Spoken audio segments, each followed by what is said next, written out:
Okay, gentlemen, you'll each have 2 minutes for an opening statement. You'll have 2 minutes to answer questions. When you get done with your opening statements, I'll withdraw tickets from the bucket so people can line up and ask their questions. And if you'll start off, and we have Mr. Riley first, right? Yes, sir. Okay. And Mr. Rickett? Yes, sir. Second. And Mr. Rob Harmon third. And since this is such a conservative county, I think I'll start with the person on the my far right for their opening statement. And I'll change it during the time so it's fair to everybody. Would you like to start with your 2-minute opening statement, Sure. please? Good evening. I'd like to thank the forum for having this event. It's nice to be in a country and in a county where after we get done we don't have to worry about AK-47s and hand grenades in the parking lot. And as a retired lieutenant colonel in the Army, that used to be a concern. But now I'm running for your county commissioner. My name is Rob Harmon, and Drucker said that managers, or good managers, do things right, but leaders do the right thing. And our court needs leadership, and that's why I'm running. I'm running because I can't sit back and allow the current county commissioner court to continue on with this pace of tax and spend. We live in a very affluent county. It's one of the fastest growing counties in the country. And while we're in a state of revenue, we need to be mindful of preparing for the future. I have no vested interest other than the best welfare for this county. And with that, there's no coercion, nor is there any time that I would be influenced by factors that would keep me from just doing the right thing at all times. I will lead with leadership and integrity and accountability. We can't continue to rely on debt as a means of growth. We have to continue and move forward with a leadership that will focus on our core responsibilities. Our core responsibilities are laid for us as a county by the Texas Constitution, and that is public safety and infrastructure.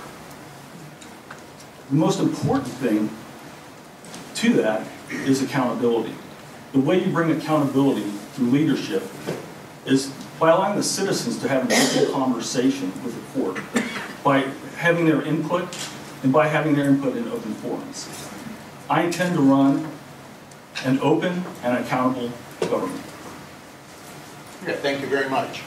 Mr. Rickett, before you begin, I failed to point out Miss Abigail Allison will be here with a little notice letting you know when your time is getting close to the end and when it gets to the end. And if it gets to the end, remember I'm bigger than any of you. So, okay. Sir, if you'd like to take your 2 minutes. My name is Rickett. I'm 57 years old and a lifetime resident of Montgomery County. Been married for 35 years. My lovely wife over here. I have 4 grown children and 5 grandchildren. I've been in the road construction business for 40 years, and I also buy and sell real estate. I want to take my business experience in Commissioner's Court and see if I can make a difference. Our debt in Montgomery County is $525 million. Now that's if we wrote a check tonight. The payoff on that's about $795 million. This cannot continue. We must pay it down. Our county is rapidly growing at a steady pace, and I will use the new incoming revenue from all the new construction to pay down our debt. I will work hard to eliminate wasteful spending and make our county more transparent. As Rob pointed out, the state mandates that the county's core function are road and bridge and public safety. We are currently spending $25 million on all 4 road and bridge precincts combined, with only $4.7 million going to asphalt and road materials. That's less than 2% of our total budget going to maintaining our roads. Our public safety budget is $55 million. That's less than 20% of our budget. These numbers are unacceptable looking at the shape that some of our county roads are in and the unsolved burglaries and other crimes we have in our county. If you want to cut waste, if you want to pay down our horrifying debt, it's time to elect a businessman from Montgomery County Precinct 2. Thank you.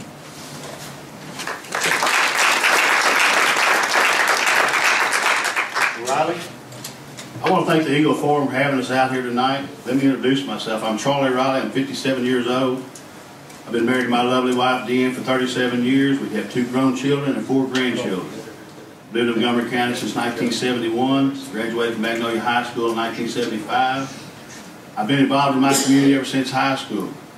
I didn't wait to get involved until I was running to get involved with my community.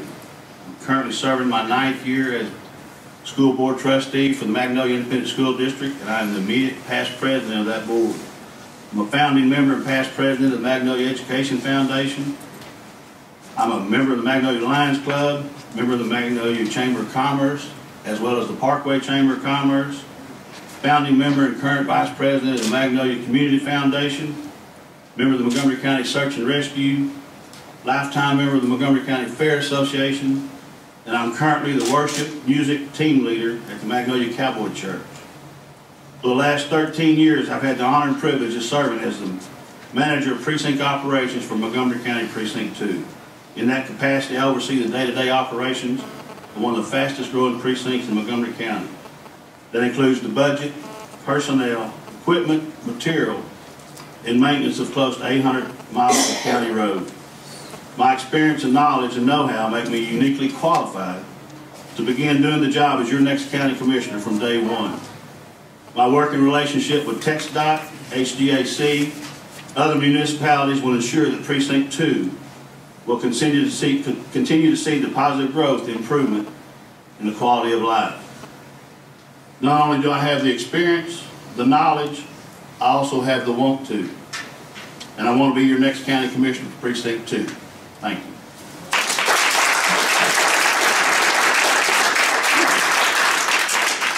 Thank you, gentlemen.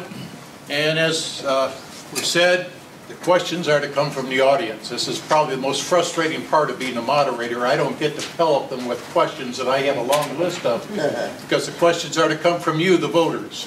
So I'm going to call out a set of numbers. If you will come up, do we have a, oh, we're going to use that microphone.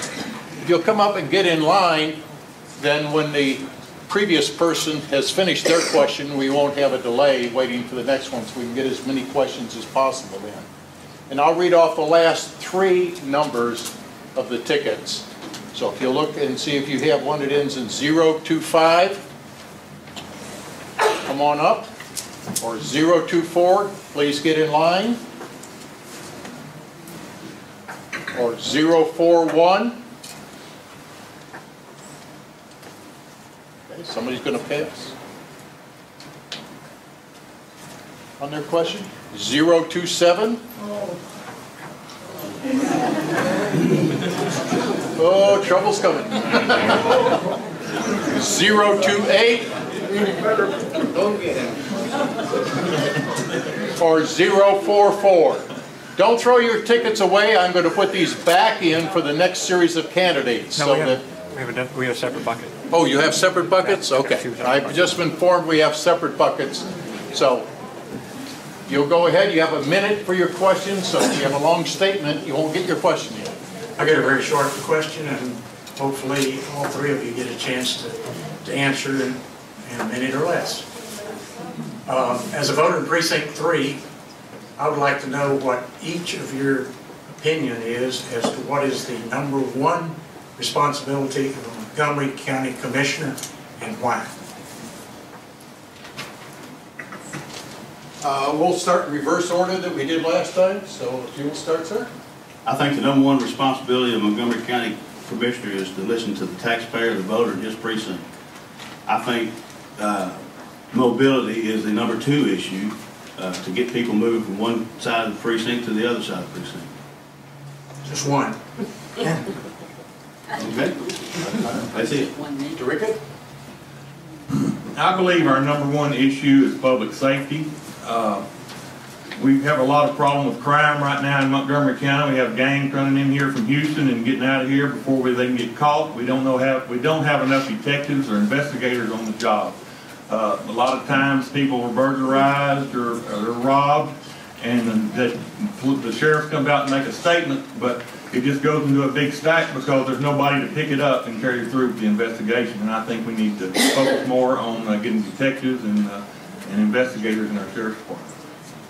Mr. Harmon. I think the number one priority of Commissioner is preparedness for emergencies, for problems that we might see in the county, through the saving dollars and putting away dollars for the future. I don't think we can rely on FEMA, the federal government, and one horrific flood could destroy the infrastructure of all that we know. And there's no plan for that. In fact, a lot of the development is pushing on the floodplain. So I believe that is my number one priority, is preparing for the future. Thank you. Before the next question, none of you seem to have a big objection to the other's answer, but if you do have an objection to one of the other candidates, if you'll raise your hand, I will give you 1 extra minute to reply to the other. You can do that twice in the course of this, and then you've used up your 2 rebuttals. If you would, sir. Yes, my name is Jim Howard, and I would like to know what your opinion is of the use of certificates of obligation that are issued, I think, by the Commissioner's Court to for projects. And anyway, Let's start in the middle this time, and then we'll move to the far end and then back. I don't believe we should be using certificates of obligation for anything other than emergencies, and that's what they were designed for. Like natural disasters or things such as that, or floods like Rob's talking about. Right now, we have, in our current debt, we have $100 million worth of certificates of obligation, and I don't believe any of them were issued for any kind of emergency. They've just been used for like a credit card, and I really believe that we need to stop doing that and use them for what they were meant for. Thank you. I agree with Mr. Rickett.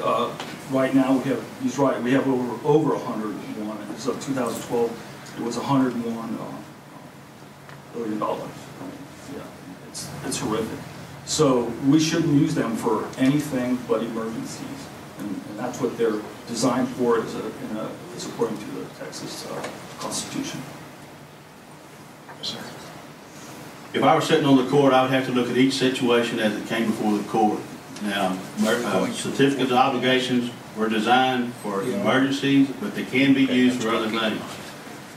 You have to look at every situation that comes before the court, and if it makes sense and it makes money for Montgomery County to use certificate obligations for something other than emergency, I would have to be convinced that it would be good for Montgomery County before I would do it. But I would strongly urge everybody to use it just for emergency type situations. Thank you.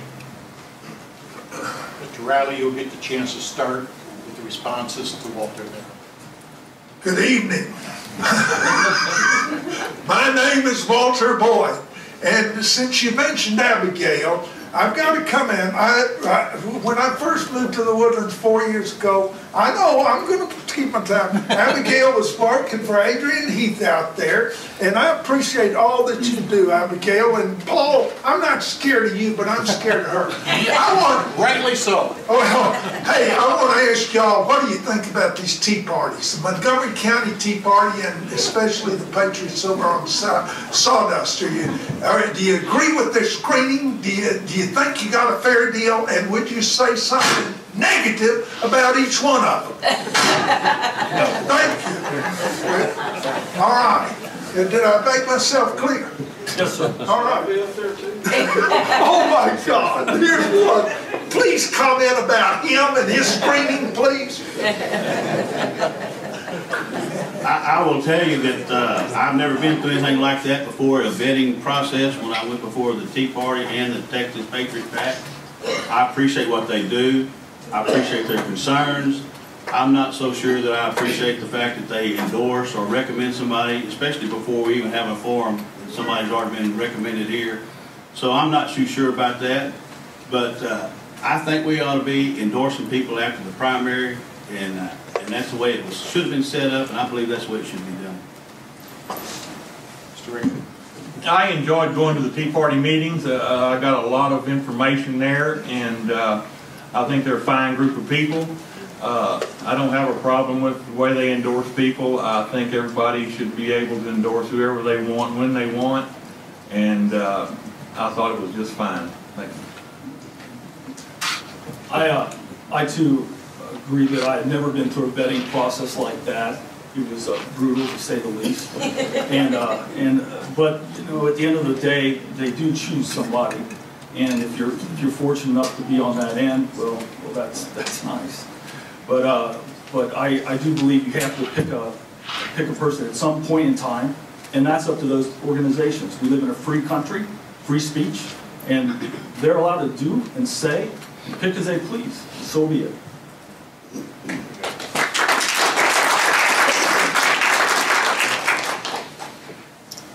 Gentlemen, good evening. Thank you for running for office. I'm John Wirtz with the Montgomery County Tea Party. In full disclosure, Walter didn't do it tonight, but he always claims that he's a Tea Party Democrat.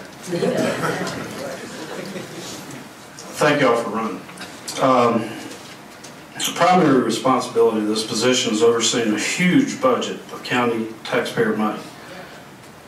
With the current county debt load reported to be upwards to $900 million, the planned explosion in growth expected in the county over the coming years, especially in the Six Flags size theme park in Precinct 4, we're trusting you alone with over $370 million of our taxpayer dollars a year. One predictor of how you'll handle the taxpayers' money is how you handle your own money. In our ongoing research over the last 3.5 months, we spent over 2,000 man-hours on probing questionnaires, recording and revealing video interviews and research, as you guys can attest. It's all in here. You can find the research at the link on our website on this flyer. Most recently, and we're still doing research, most recently we came upon some startling revelations about liens attached to one of the candidates in the other race. I'm going to ask each one of y'all, do you have any liens placed on you? And if so, can you please explain? To my knowledge, I have no liens placed on me at this time. And what was the rest of the question? Well, if you did have any, just explain what they are. Then I have no explanation. Mr. Rickett? Lien, are you talking about like a judgment or? Yeah, a judgment. It can be either federal, state. Bankruptcy or something? Yes. I do not have anything like that. I do not have any liens against me right now. Okay. Thank you, Jim.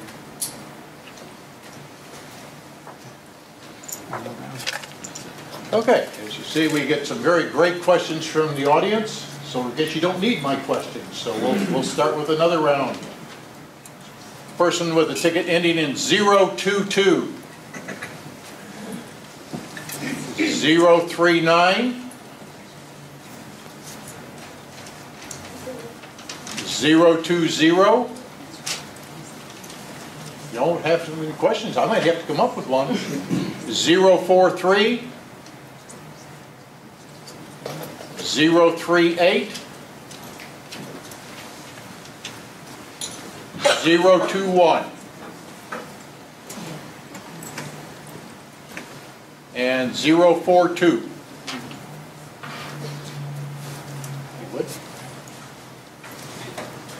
Dennis Tibbs with the Montgomery County Tea Party. And I was glad to hear that you have some reservations about the use of COs. But I think that if we asked commissioners a few years ago, they'd probably said the same thing. So I'm wondering how you would address the grand jury's instruction to develop some code of ethics. What would you do if that did come up? And concerning the county attorney's lawsuit over the Joe Carley scandal and the attempts to recover some of that money, would you guys allow that to proceed, or would you try to stop that action? Let's start at this end again. If there was if the Commissioners Court came up with a code of ethics for COs, I would certainly follow those guidelines, and I think we need to do that. The Joe Carley investigation was investigated by the FBI, Texas Rangers, the DA. I don't know what they found, but there was a letter that was written to the commissioners to straighten up their act, and I certainly believe that they need to adhere to that. Now, I know our county attorney right now today has sent out some demand letters to some folks, and if there's money out there that we need to go get, I'm all for going to get it. I think we don't need to slow down on that. If it's there, we need to go find it and bring it back to us. I agree that we do need a code of ethics with the Commissioners Court. I think that there's a major problem going on right now, and I do know a lot about what has went on there, and there were some criminal actions taken. I think the statute of limitations just ran out on it, and that's why nothing happened. And if I get on Commissioner's Court, I will certainly let the county attorney try to get back all the money that was taken, because I've had to work hard all my life, and when I write my check to pay my taxes, my county taxes, it just burns me up to know that somebody stole 2 cents, much less $16 million.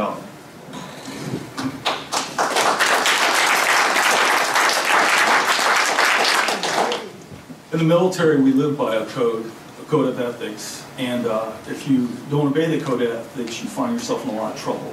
It bothers me that in the federal government and in local and county governments, they don't adhere to the same type of code of ethics.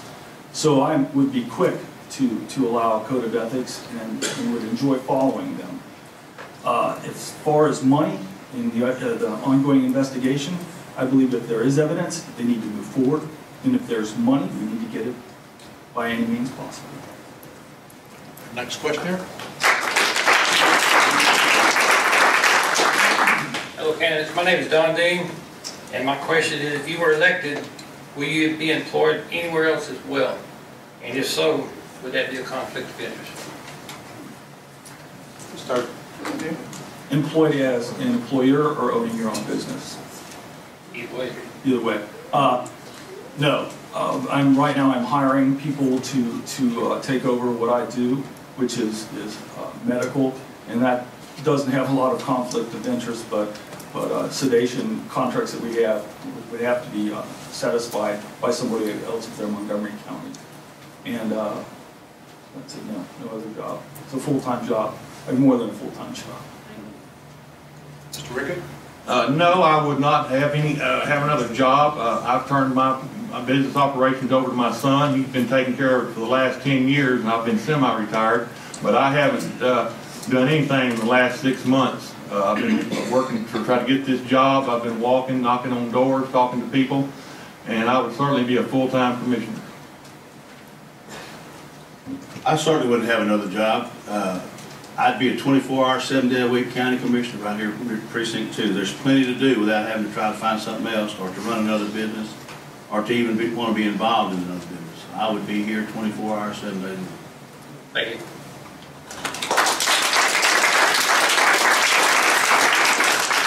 My question is revisiting the crime issue. The commissioners voted down, except for 1 or 2, the request for a crime reduction unit, because we have gangs from Harris coming into our area who are also involved in drugs.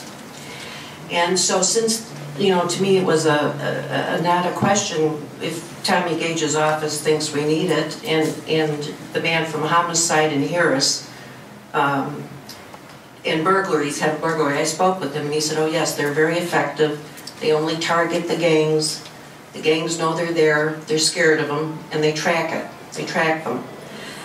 Can I get your feeling on whether you would vote, unlike the other commissioners, would you vote in favor of giving Tommy Gage the crime reduction unit for the county? Mr. Rickett, if you'll start, and then Mr. Riley and Mr. Harmon. I would certainly have voted for that. I'm a strong believer in controlling gangs and any kind of organized crime. It's just a matter of time. When they find a weak spot, they're going to get in there. And if they make it hard on them in Houston, they're going to come here. If we make it hard on them here, they're going to go to Fort Bend. They're going to go to Waller County. And I think we need to spend all the money we can to get investigators to investigate these people and do the best job we can to keep the gangs out of our neighborhood.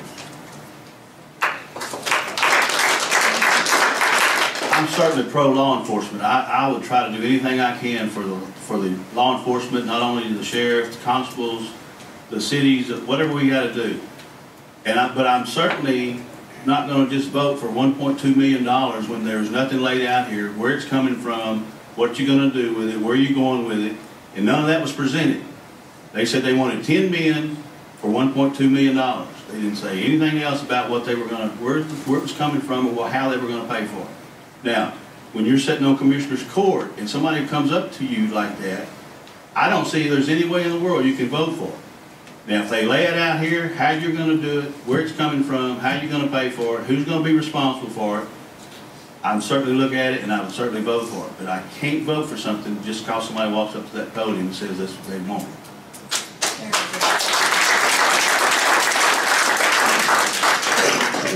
I believe we need a crimes reduction unit, but I agree with a lot of what Mr. Riley said.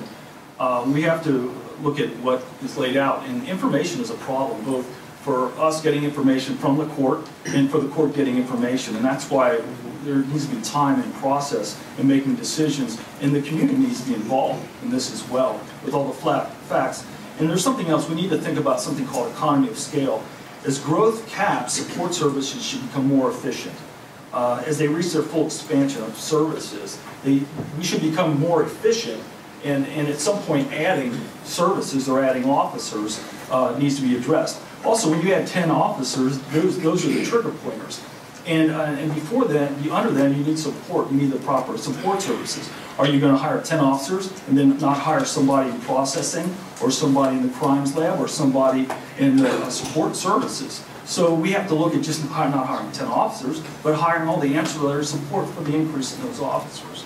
Another thing is crime decreases, maybe decreasing related to the influence of drug cartels. They have been muscling out some of the gangs. And because they want less crime so that they can pursue their bigger interest, which is drugs and human trafficking.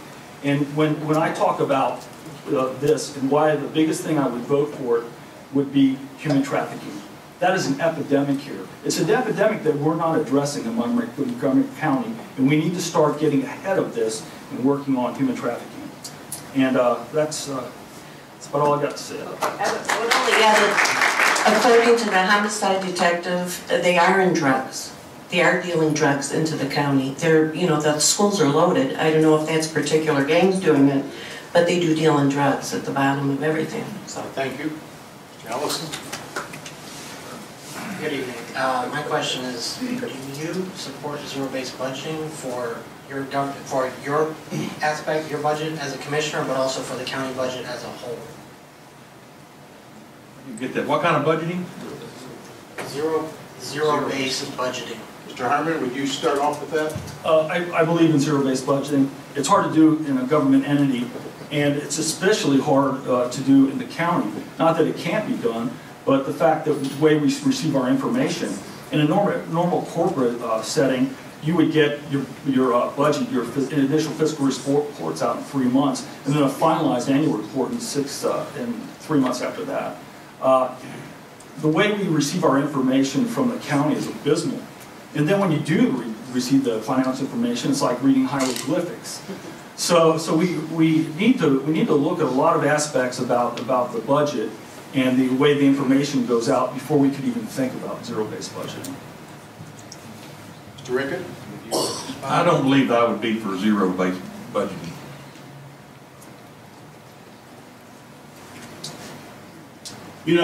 With the way the county works, with the budget process the way it is, you have to depend on J.R. Moore, the tax collector. You have to depend on the appraisal district to get their information out. You have to depend on the county auditor to get her information out. You have to get so many people to try to get all their information together.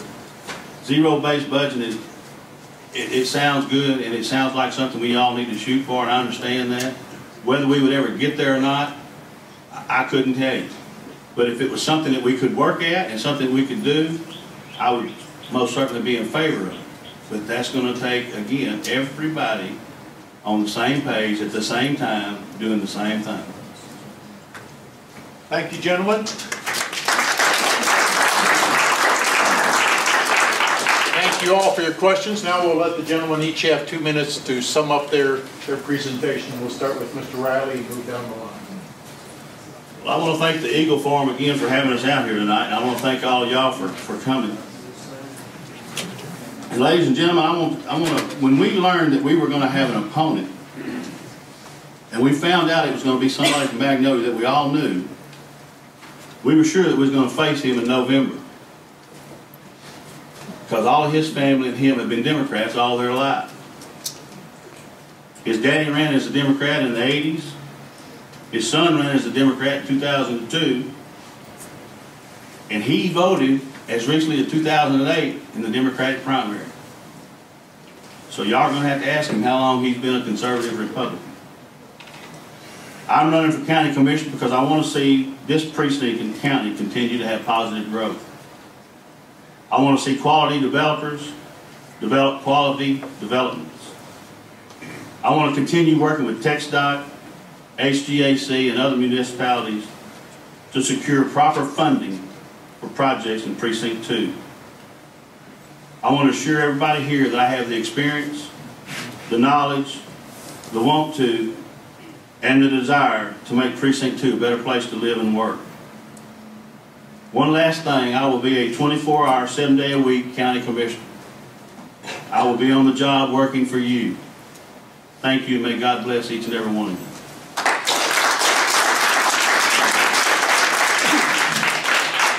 I want to thank the Eagle Forum for having us here tonight, and Charlie's right. My daddy did run for county commissioner as a Democrat back in the 80s, but he ran against his daddy too, and they were both Democrats. And I think I'm actually going to get my mom and daddy to vote Republican primary this time. But I will say I voted in the Democratic primary in 2008 because I wanted to vote against one guy just as many times as I could, and that was Barack Obama. This isn't about friends or friendship, personalities. This race is about which direction we want our county to move in. You can either have the same old politics or in our county, or move our county in a new direction. I think it's time we elected a businessman for Montgomery County Commissioner. Thank you.